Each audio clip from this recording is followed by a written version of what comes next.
सहज समाधि भली रे साधो, सहज समाधि भली।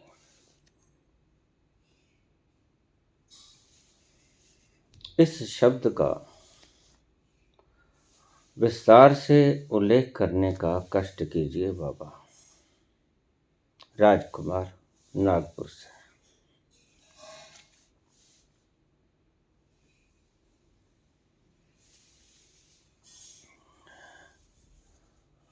समाधि जब भी घटित होती है, सहजता में ही घटित होती है, और इसके अतिरिक्त समाधि को घटित होने का कोई रास्ता ही नहीं है। जिन लोगों ने ये माना कि समाधि असहज भी घटित हो जाती है, उन लोगों ने जाना नहीं, सिर्फ मानकर ही बैठ गए। जब भी घटित हुई समाधि किसी के साथ किसी क्षण में सहजता में ही घटित हुई। असहजता में तो दुख होता है, परम सुख सहजता में ही होता है।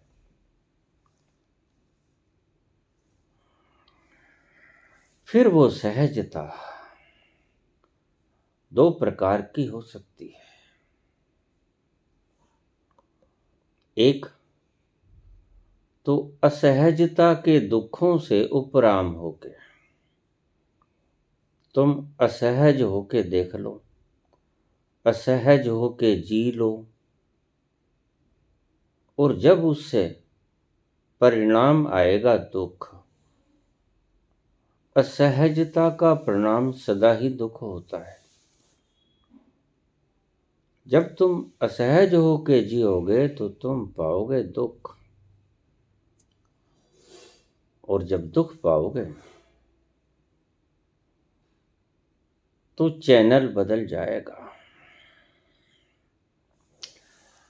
असहजता से छलांग लग जाएगी सहजता में। चाहे तो ऐसे सहजता में आ जाओ, और चाहे गुरु के कहने से सहजता में आ जाओ। दो रास्ते हैं।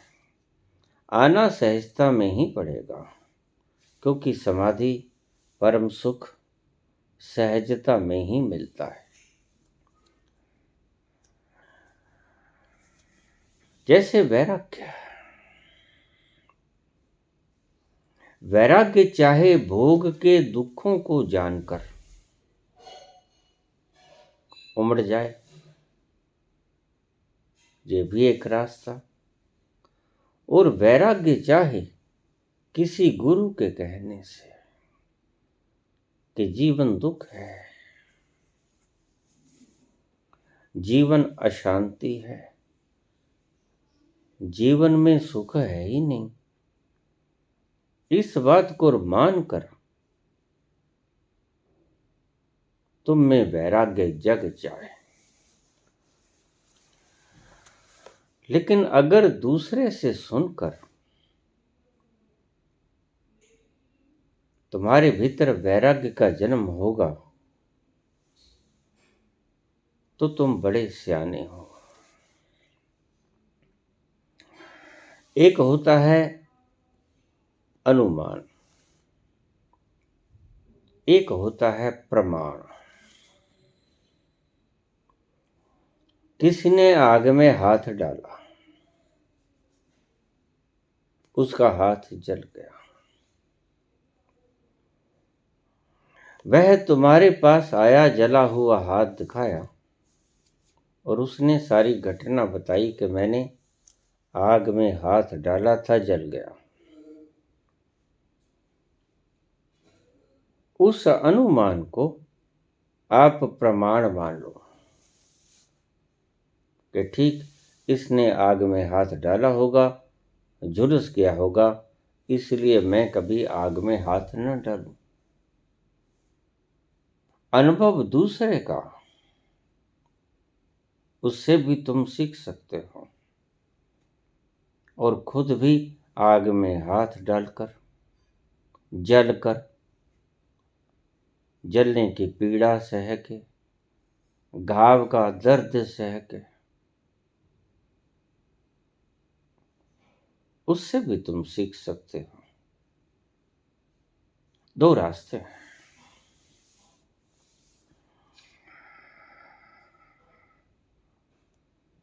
वैराग्य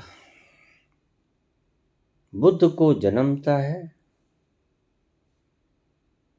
उसके भोगों को भोगने के बाद मिले हुए दुख के कारण।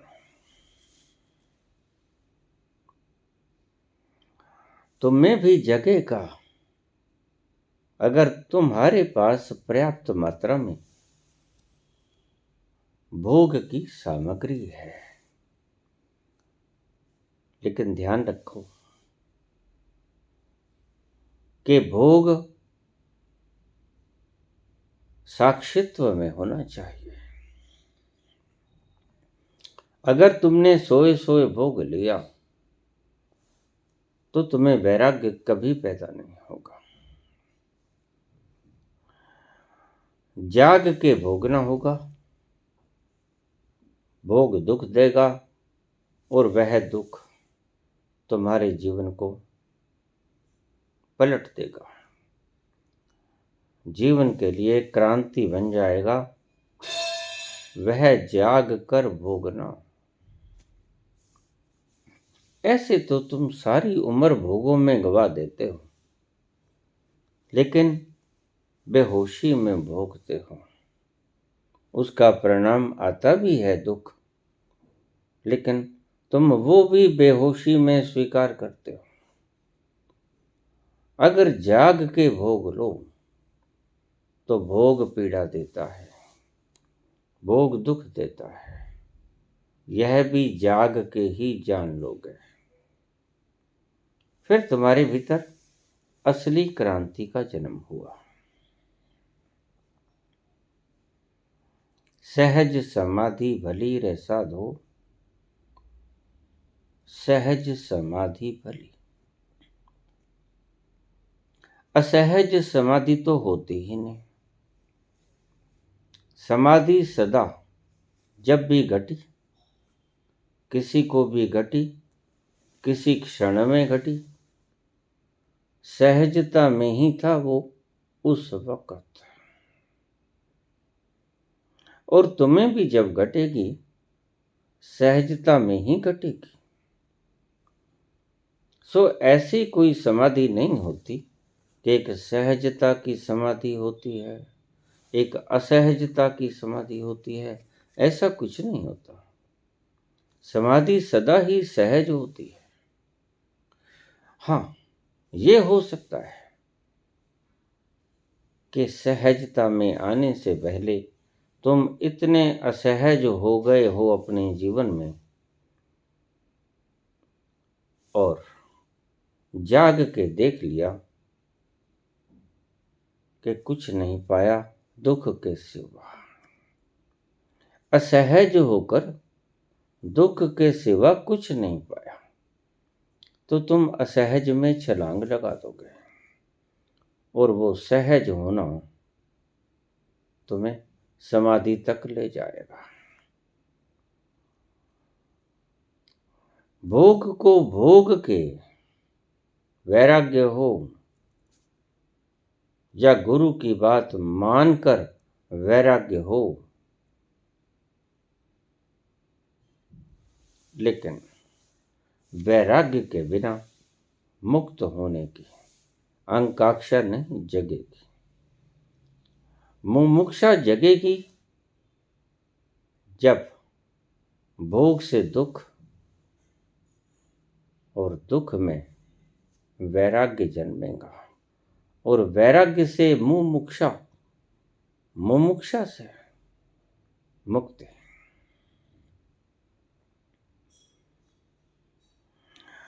सहज समाधि भली समाधि सदा सहजता में ही घटती है। जैसे ही हम असहज हुए, समाधि नहीं घटेगी। असहज का मेरा अर्थ क्या है?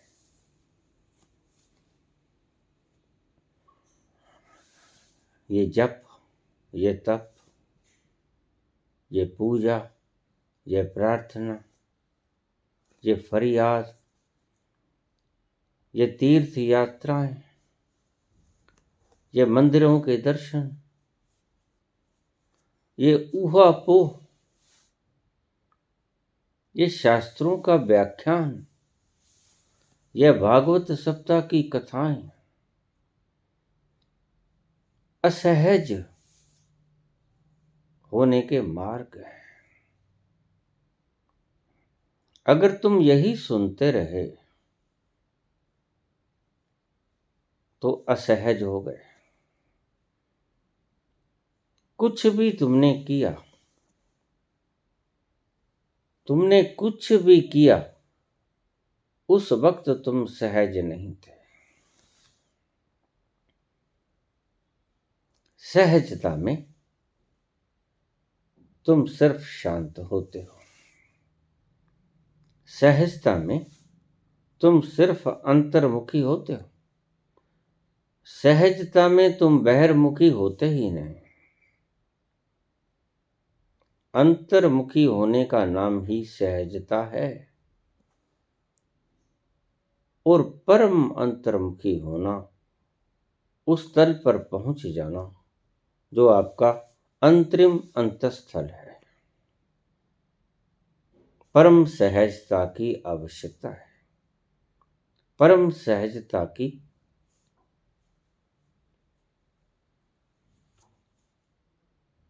घटना है।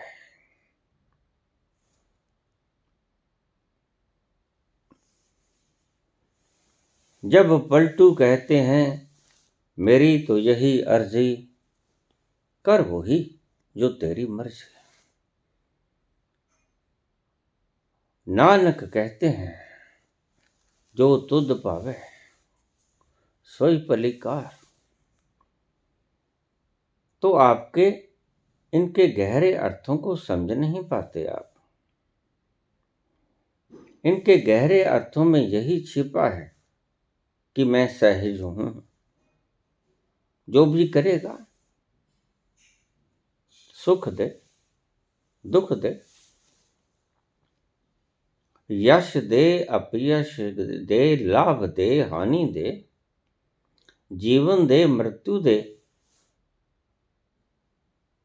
अच्छा कर, बुरा कर, मैं उसे स्वीकृत कर लूंगा तेरा प्रसाद मानकर। मैं उसे अस्वीकार नहीं करूंगा। मैं सहज रहूंगा। और सहज होने का मतलब अपने आप में होना, सहज होना है। जब तुम अपने घर में बैठे होते हो तो तुम सहज होते हो। तुमने देखा, जैसे ही तुम बाहर जाते हो, वस्त्रों को ठीक करोगे, अपने केस गूंथोगे,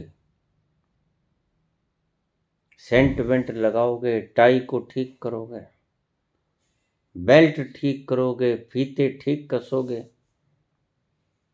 चाल ढाल ठीक रखोगे। यही असहजता है। और जब घर पे बैठोगे तो बेढबे बैठोगे। एक पैर उधर जा रहा है,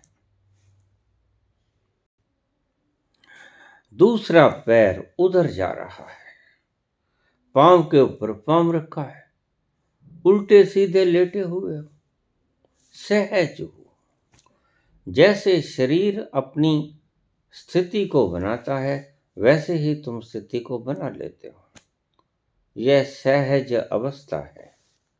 मुझे पूछते हैं कई लोग कि सहज योग में ध्यान करते वक्त किस आसन का प्रयोग करें? सहज आसन। जैसे आपका शरीर आराम महसूस करे। सुख आसन। सुख आसन का मतलब इन्होंने सुख आसन को भी एक प्रारूप दे रखा है कि सीधी आलती पालती मार लो और बैठ जाओ, वो सुख आसन नहीं।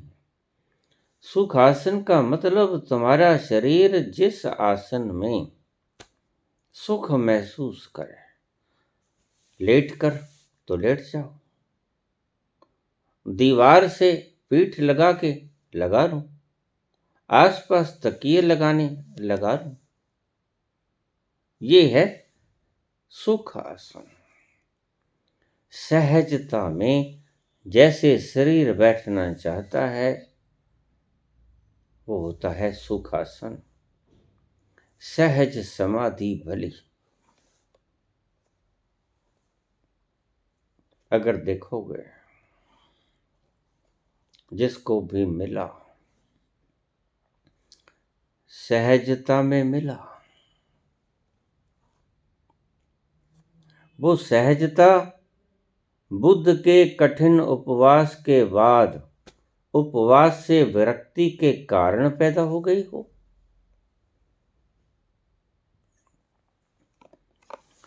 बुद्ध ने 49 उपवास रखे।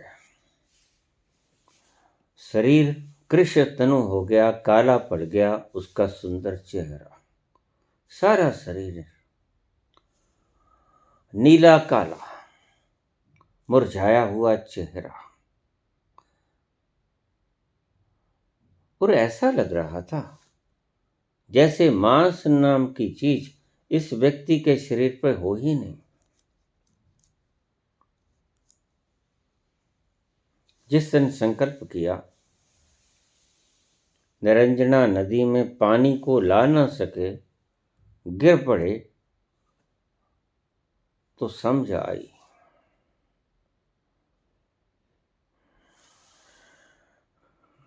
अरे तू तो इस छोटे से नदिया को भी पार कर नहीं सका, भला भवसागर को कैसे पार कर पाएगा।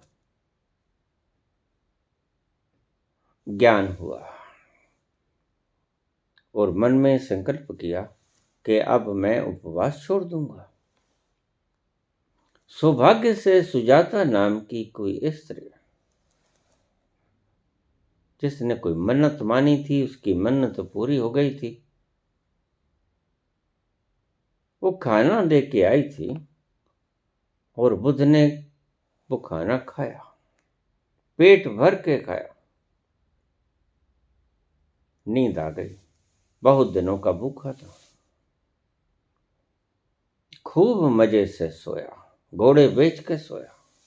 अब कुछ नहीं करना है, अब कोई उपवास नहीं करना है, अब कुछ भी नहीं करना है। और जैसे ही ये धारणा बनी कि मैंने कुछ भी नहीं करना है, सारा बोझ हल्का हो गया, निर्भर हो गए बुद्ध। तो रात्रि को बड़े मजे से सोए और जब नींद टूटी, स्वाभाविक अब आज कोई फिक्र ना था कि सुबह उठना ब्रह्म मुहूर्त में। आज कोई फिक्र ना था, आज सब खत्म हो गया था। अब कोई आचार संगता न चलेगी, अब कोई उपद्रव नहीं होगा। सहज जैसे चलता है वैसे ही चलने दूंगा। जागे, आंख खुली और सीधा भोर के तारे के ऊपर आंख जाके अटक गई। देखा भोर का तारा और वो घटना घट गई जो इससे पहले असहजता में नहीं घटी थी। महावीर भी खड़े होकर ध्यान करते थे, थक गए, बैठने लगे आराम की मुद्रा में सहज होने के लिए। और अभी पूरे बैठे भी ना थे, गोदोहासन में पहुंचे थे। सहज होने की तमन्ना जग गई थी और खड़े नहीं रह सकते थे। गोदोहासन में वो चीज घट गई जिसे हम ज्ञान कहते हैं। संबोधि की घटना घट गई। नानक नहाने गए हैं नदी पर, बतिया रहे हैं पास बैठे मर्दाना से बातें। सहजता में नहाने चले गए, नदिया में उतर गए। इस सहजता में घटना घट गई। नानक ने न कभी जप किया, न कभी तप किया, नानक ने कभी कुछ नहीं किया, सिर्फ पुकारा, सिर्फ अंतर्भाव को प्रकट किया उस प्यारे के आगे, सिर्फ अंतर वेदना को उस ईश्वर के सम्मुख रखा।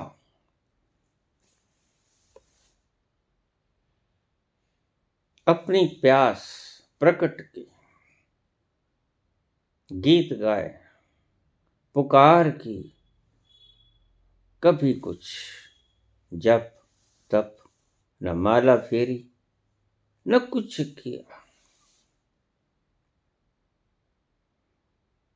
और सहज अवस्था में वो घटना घट गई। कबीर को भी यही घटना सहज में घटी। जिसको भी ये घटना घटी समाधि की, सहजता में घटी। और अगर कोई कहता है कि सहज समाधि भली, तो इसका अर्थ ये है कि कुछ और तरह से भी समाधि मिल सकती है और कोई रास्ता नहीं समाधि को पाने का सहजता के अतिरिक्त। जब तक सहजता ना आएगी तब तक वह ना उतरेगा आपके भीतर। वह आनंद, वह प्रेम का सागर तुम्हारे भीतर प्रवेश न कर पाएगा।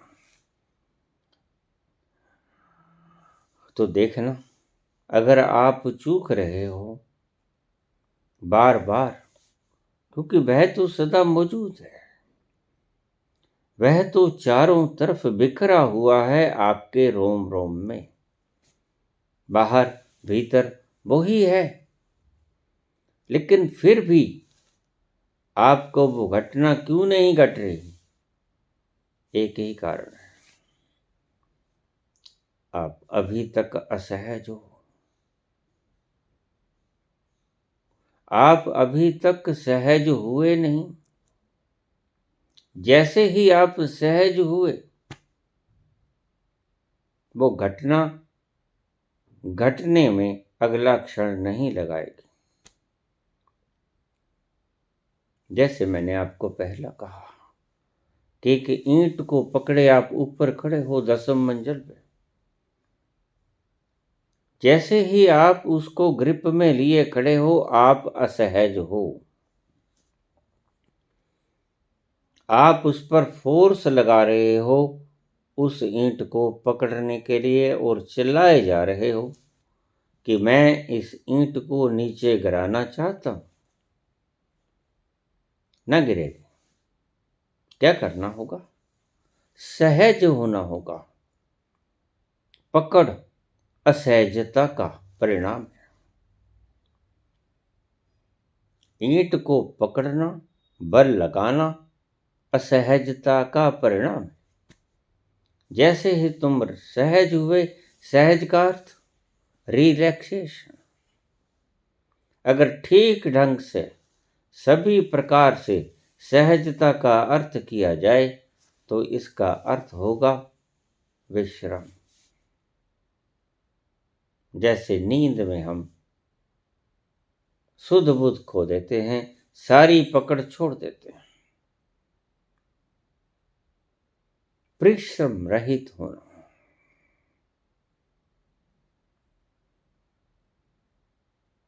ईंट को छोड़ देना, ईंट के ऊपर से पकड़ छोड़ देना सहज होना है।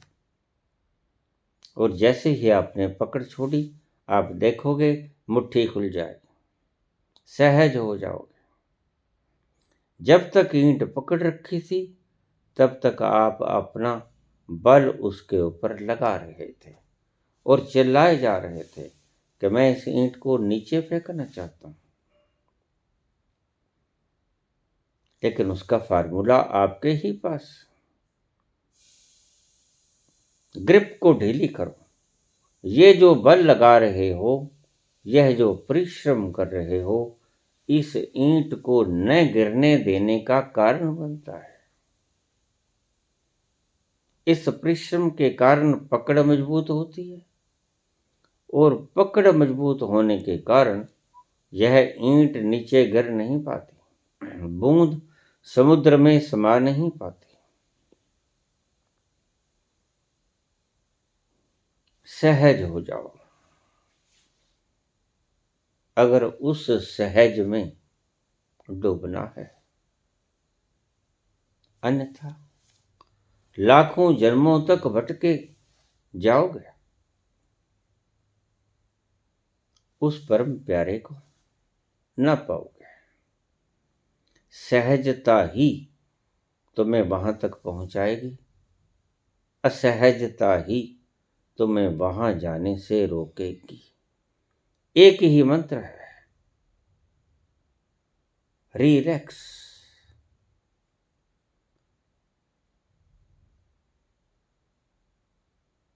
पकड़ छोड़ दो, सहज हो जाओ। आजमा के देखो, सहज हो जाओ।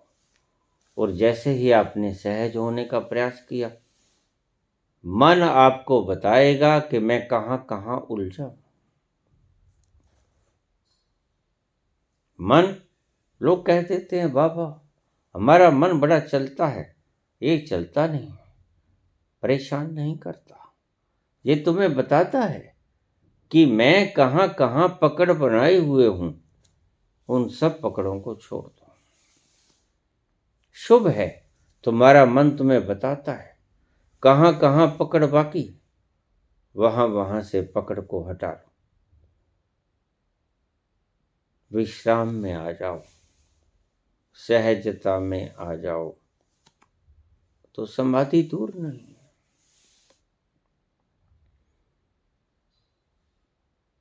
बस सहज हुए कि समाधि घटी। अगले क्षण भी नहीं, उसी क्षण घट जाएगी जिस घड़ी पूर्ण सहज हुए, फुल रिलैक्सेशन, कंप्लीट रिलैक्सेशन, उसी घड़ी घटना घट जाएगी संबोधि की। सहज समाधि भली रे साधु, सहज समाधि भली। असहज समाधि कभी होती ही नहीं, सहज ही होती है। इसका यही अर्थ है कि अगर भला चाहते हो तो सहज हो जाओ। अगर भला चाहते हो, समाधि में जाना चाहते हो, समाधि का अर्थ समाधान, सभी संतापों का, सभी दुखों का, सभी कष्टों का, सभी तकलीफों का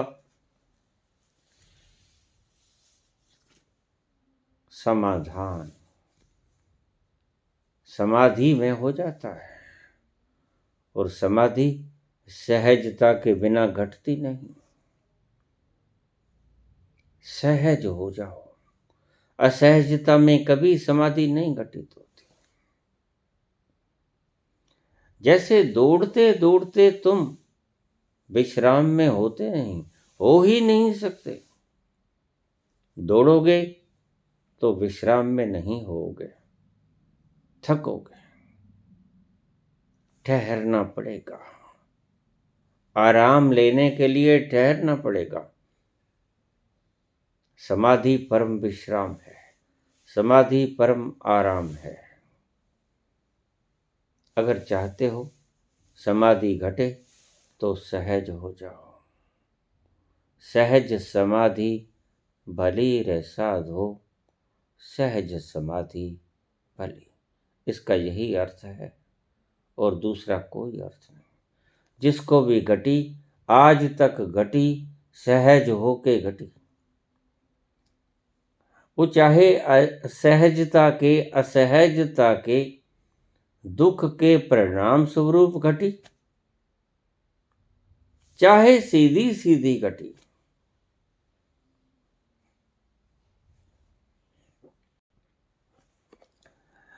बाबा नानक को सीधी सीधी घटी, कोई दुख के कारण न घटी, सीधी सीधी घटी, पुकार से घटी, प्रेम से घटी। लेकिन बुद्ध को भोगों के दुख के कारण घटी, भोगों से ऊब गए। इस मरण धर्मा संसार में, इस दुखद जिंदगी से जब ज्यादा सुख होता है तो दुख की किरणें तुम्हें दिखाई पड़नी शुरू हो जाती हैं। तुमने देखा, तुम्हारे शरीर का कोई अंग दुख रहा है हल्का, उंगली में दर्द है, तुम्हें बहुत तकलीफ हो रही है। अचानक तुम्हारी दाढ़ में दर्द हो गया, भयंकर दर्द, तुम उंगली का दर्द भूल जाओगे। ऐसे ही रिलैक्सेशन है। जैसे ही आपको रिलैक्सेशन मिलती है, आपको संसार का दुख दिखाई पड़ना शुरू हो जाता है। स्वाभाविक घटना है। बल्ब अगर सूरज की रोशनी में जगे तो आपको दिखेगा नहीं। वही बल्ब अगर अमावस्या की काली रात में जगे तो स्पष्ट नजर आएगा चारों तरफ उसका प्रकाश। विरोधों में ही चीजों का प्रकटावा होता है, विरोधों में ही चीजें उभर के सामने आती हैं। अगर सुख चाहते हो तो सहज हो जाओ, जो होता है होने दो। जो होता है उसकी मर्जी से होता है, इसे स्वीकार कर लो। उसकी मर्जी के बिना कुछ नहीं होता, ऐसा स्वीकार कर लो। सहज हो जाओ, सहजता में उतरेगा वो आनंद का खजाना, वो मस्ती का, सुरूर का, परम खुशी का समुद्र तुम्हारे ऊपर उतर आएगा। असहजता में कभी ना घटेगा, सहजता में फौरन घटेगा। जैसे ही तुम पूर्ण असहज हो गए, वो दूर नहीं है, वो तो सदा तुम्हारे पास ही है। तुम सहज नहीं हो, तुम सहज हो जाओ। यही अर्थ है इस शब्द का, सहज समाधि भली रे संतो, सहज समाधि भली। अगर समाधि को चाहते हो तो सहज हो जाओ, जो होता है होने दो। धन्यवाद।